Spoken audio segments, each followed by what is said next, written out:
তো বন্ধুরা, আজকে তোমাদের বৌদি ভাই কেন ভিডিও ছাড়ছে না, কি কারণে, তো চলো কি করছে দেখা যাক। দুষ্টু, হ্যাঁ, কি ব্যাপার, ভিডিও ছাড়ছো না তুমি? আমি কি করে ছাড়বো? আমার হাতে ব্যথা। হাতে ব্যথা? হুম, এই দেখো বন্ধুরা, কি করেছে, কি করে হলো এটা? তেল পড়ে গিয়ে কি করে, একটু ভালো করে বলে দাও। তেল পড়েছে। আচ্ছা, তেল পড়ে গেছে, তো এই কারণে।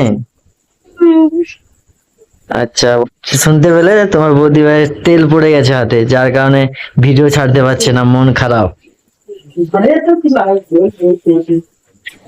তো ঠিক আছে, বন্ধুদেরকে কিছু বলে দাও। তোমাদের বৌদি ভাইয়ের মন খারাপ, তাই কিছু বলতেও পারছে না, তাই তো? হুম। বন্ধুরা, তোমরা সবাই ভালো থাকবে। আমার চ্যানেলকে লাইক আর সাবস্ক্রাইব করে দিও। বাই।